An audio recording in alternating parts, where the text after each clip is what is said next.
So our next speaker of today is Ricardo Conceição. I'm sorry for the spelling, for how I say your last name. I hope it's okay. Thank you. He's from Gettysburg College from the United States, and he's going to talk about an integral point on isotrivial elliptic curves or where function fields. Thank you. Thank you, the organizers for inviting me, and thank you all for attending my talk. Just like Adriana, I'm going to have some slides on number theory, and then I'll move on to finite fields. I promise. It's just going to be like two slides. So I want to, my results are related to Length's conjecture and integral points. So let me try to explain that to you first. So you start with a number field. You can think of Q if you want to. Just have an example in your mind. We pick a finite set of places of L containing the Archimedean places, and if we do that, then we can create this subring of L called the ring of S integers. So in the case of Q, essentially what you're doing is that you're allowing a finite number of primes to show up in the denominator of the fractions that you're working with. So that's what the set S is. And an elliptic curve is just the curve of genus 1 over L that contains a rational point over L. And in particular, you can show that, and it's not an easy proof, but you can show that the set of rational points is going to be a commutative group with a finite rank. Length's conjectures concerns the set of integral or S integral points. So if you consider the number of S integral points on a quasi-minimal model of an elliptic curve E, then that number of points, it's going to be a finite set. It's going to be bounded in terms of the field, the set S, and the rank of the Mordell-Weil group. Okay. So what this is saying is that you can prove that the set of S integral points is going to be finite, but the bounds that you do is usually depending on the coefficients of the elliptic curve. And what Length's conjecture says that, well, if you look at a certain model of the elliptic curves, then you can bound that independent of the coefficients, depending on just things in the field and the primes you're inverting and the rank of the elliptic curve. So the results kind of settled if you believe the ABC conjecture. So what Hendry and Silverman proved is that the Spiro's conjecture implies Length's conjecture. And it is a classical thing to show that the ABC conjecture is going to apply Spiro's conjecture. So if you believe the Mochizuki proof of the ABC conjecture, then Hendry Silverman says that Length's conjecture is true as well. So what I want to do is, now look at another result of Hendry and Silverman, but not over number fields, but over function fields of curves.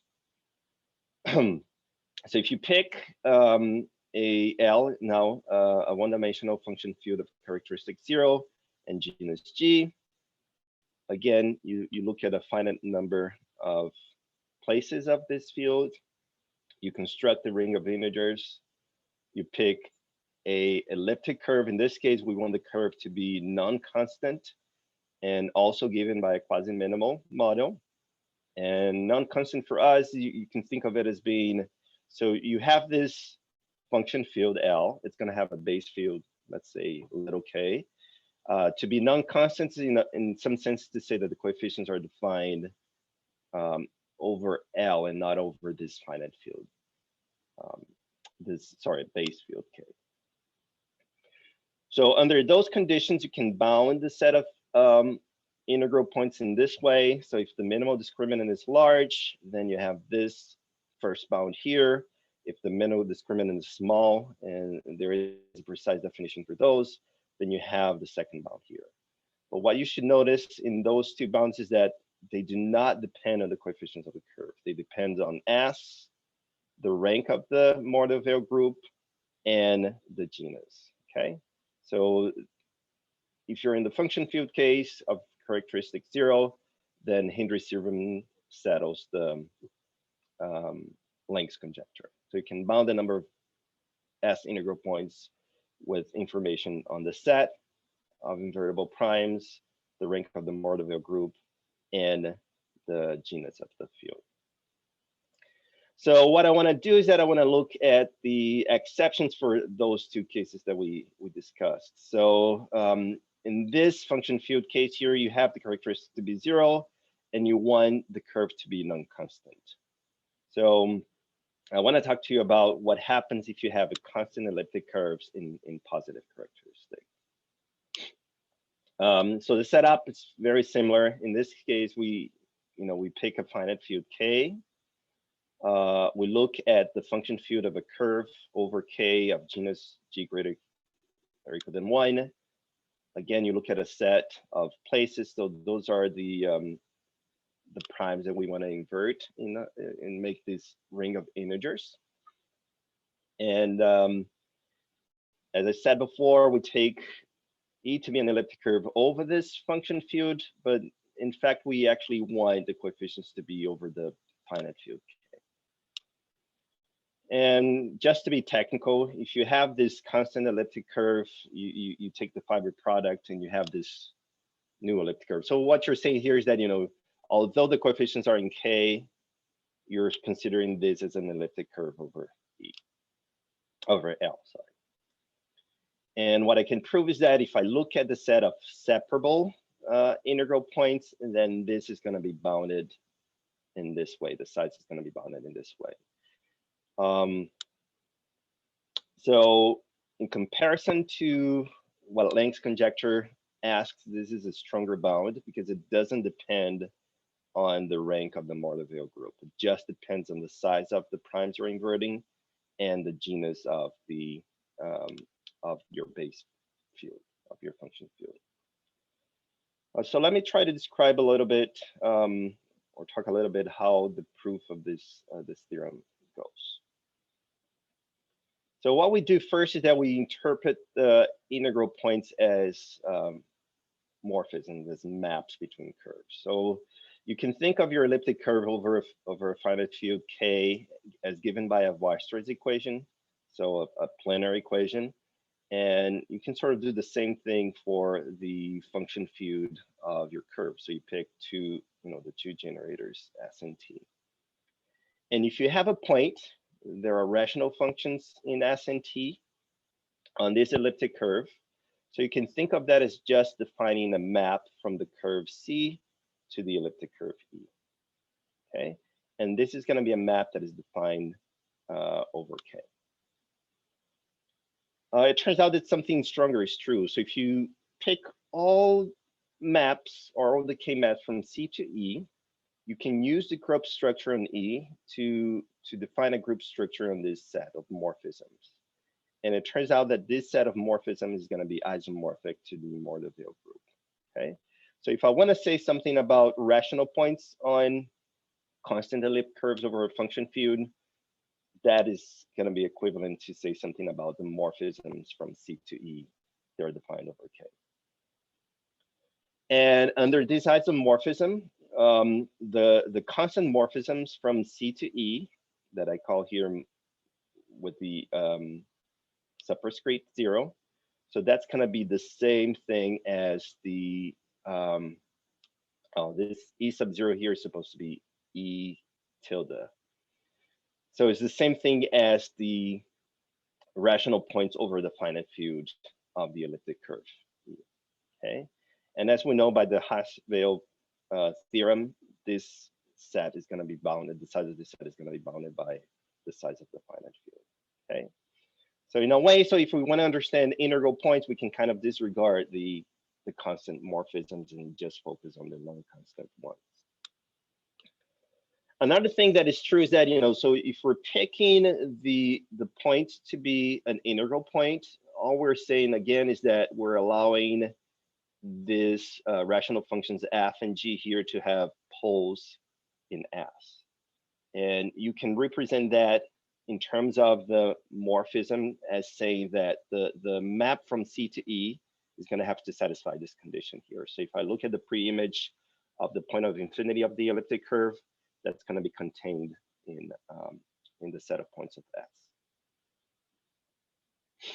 So technically, what we need to do is that we want to bound the number of non-constant k-morphisms from C to E such that the inverse image of O is in S. But this is actually wrong, okay? And what makes this wrong is the Frobenius map. So if we don't take into account the Frobenius map, then the set of maps that satisfy those conditions are going to be infinite. So just pick the Frobenius map from C to C. So you have one for each n. When you make this composition here, you're going to have another k-morphism that satisfies this condition here. Okay, so what we really want to do is that we want to bound the number of non-constant but separable k-morphisms from C to E that satisfy this condition on the pre-image of O. So this is what we call the E tilde separable. Okay, so this is going to have a finite number of points, and we want to bound it in terms of the genus of the function field and the size of S. So how do we do that? It turns out that, you know, if you look at the degree function, so if you pick a morphism and you look at the degree, so that's going to be a map from this group to Z. So this is going to define a non-degenerate quadratic form on the morphisms mod out by the constant morphisms. Well, we would like to have a vector space. So what we do is that we tensor this group with R, and we can extend this to a positive definite quadratic form on this real vector space. Now, the group that we're interested in is going to be a lattice in this vector space. And there are ways for you to bound the size of a set of, I'll call it bounded height. So if you have a lattice in a vector space of dimension R, so the important thing is this inequality here. So the points on the lattice that has bounded quadratic form value is going to be bounded by this function of T, lambda, and R. So T is, you know, how big you allow the quadratic form values to be. Lambda is going to be the minimum of the value of the quadratic form on your lattice. Okay, and R is the dimension or the rank of the vector space. Okay, so we have that, you know, the set of rational points or k-morphism is going to be a vector space. If you tensor with R, you have this lattice, and what we're going to do is that we're going to try to bound the degree of the maps to use this this result here. So here's the lemma, just the important thing without all the assumptions. So this is, you know, essentially the inequality that we're going to use to find the bound that we found. So if we use the Riemann-Hurwitz formula, you can bound the degree of a map of a non-separable map from C to E that satisfies this condition using the size of the set S and the genus of the curve. So in our lemma, this is our value for T. Okay, so you can plug in this value for T here because you're saying that the set of integral points you're interested, the degree is going to be bounded by this function, and the degrees are quadratic form. When you look at the minimum of the quadratic form, what you're looking is the minimum of the degree of the non-constant maps from C to E. Okay, and you know, if we're looking at non-constant maps from C to E, so the degree is going to be at least 1. Okay, so we can bound this by below by 1. So that means that this quantity here under the radical is going to be bounded above by just root T. And finally, we use a classical result that if you look at the rank of a constant elliptic curve over a function field, then that's going to be bounded by 4G. Okay, so if we put all of this together in this formula that we got from the lemma, then we get the bound for our set of integral points. Okay, so I think I have 5 minutes or 4 minutes, so let me try to to present to you another result that is sort of in the same area, but it's it might be more interesting to some of you guys, that it kind of relates integral points with minimal value set polynomials. So if we go back to this bound here, this is what we call a geometric bound, because when you're looking at the set of integral points here, or this bound here, it doesn't depend on the finite field. It depends only on the geometry of the base curve. Okay, so it's just the genus and the set and the size of the set. So what I'm going to do is present to you an arithmetic bound for certain elliptic curves. So here again, we have an elliptic curve over a finite field, and we can represent it using some cubic polynomial.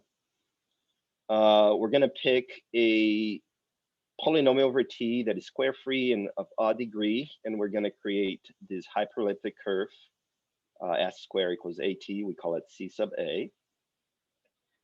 And again, as we saw, we can think of rational points on elliptic curves as maps between curves.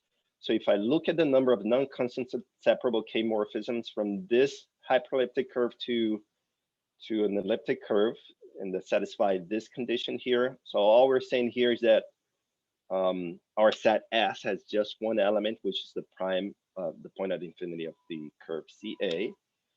Then you can bound the number of separable k-morphisms using the size of the base field and the genus of the curve. Okay, so again, this is what we call an arithmetic bound, because it depends on the geometry of the curve, but also on the finite field that you're working with.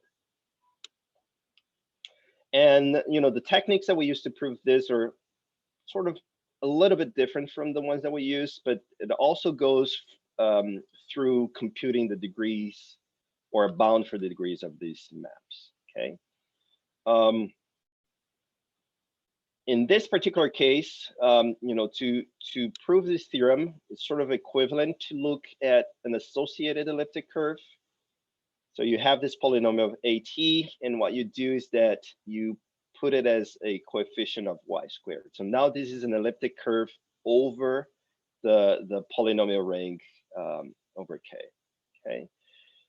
So a morphism like this is going to be equivalent to giving you a polynomial point on this elliptic curve that satisfy the condition that the derivative of the first coordinate is not zero. Okay, so this is the separability, is the derivative being non-zero, and this condition here on the pre-image of O is just to say that those are going to be polynomials point. And here's what we can prove. So if you pick a polynomial point on this elliptic curve that is separable, so the derivative is not zero, then the second coordinate is going to divide f prime, and you can bound the degree of f using the degree of at, v minus 1. Okay. So the result that I want to talk to you that's related to MVSPs is the following. So if we impose some extra conditions, so the extra condition that I'm going to impose is that the derivative of a is a non-zero constant in K. So this is supposed to be K star. And the degree of this map, or the degree of this polynomial point, is sort of small, half of the original bound. Then we can prove that this elliptic curve is going to be isomorphic over the algebraic closure to an elliptic curve of this form. Okay. So in a way, a point of small, so I guess what this means is that a point of a small height implies that the isomorphism class of the curve is going to be restricted. Okay. So how do we, I know I'm going over time, but I just need 2 more minutes. So just to go over a sketch of this proof, a real quick one. So how do we prove this theorem? So we look at the set of roots of AT and K bar. And in K-bar, we also factor our polynomial f. This is a degree 3 polynomial, and we ask it to not have repeated roots, so you have a smooth elliptic curve. And if you think about this, a polynomial point on this elliptic curve is the same thing as a pair point, a point that satisfies this identity here. Okay. Now imagine that you're plugging in for t a root of the polynomial at. So that means that the left-hand side is going to be 0, which forces that the value of f at t is going to be either alpha 1, alpha 2, or alpha 3. Okay. So in particular, what you're saying is that the value set of f restricted to s. So if you plug in elements in the roots of at into f, you're going to get that this is going to be a subset of alpha 1, alpha 2, and alpha 3. Okay. The condition on the degree actually implies that this is going to be an S minimal value set, as Ricardo Toledano defined yesterday in this section. So this is going to be a S minimal value set with 3 values, and we can show that up to linear transformation, you can transform these 3 values, alpha 1, alpha 2, and alpha 3, into 0, negative a, and a. And since those are linear transformations, what you're doing is that you're computing an isomorphism from y squared equals f of x to this curve here. Okay. So the upshot of this is that, in the case of elliptic curves, if you can classify the value set of S and VSPs, and you have a polynomial point of small degree, then that's going to be restricting the isomorphism class of these elliptic curves. Okay. One thing that I've been thinking, but not very seriously, but not enough, is what can you say about if you pick this polynomial f of x to have degree more than 3. So if you have like a hyperelliptic curve, and can we go in the other direction? So if somehow we can classify all SMVSPs, can we use it to construct integral points on hyperelliptic curves of this form?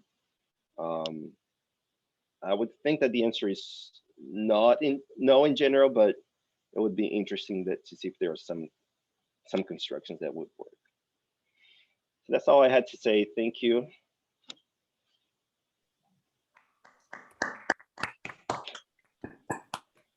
Thank you. So are there any questions?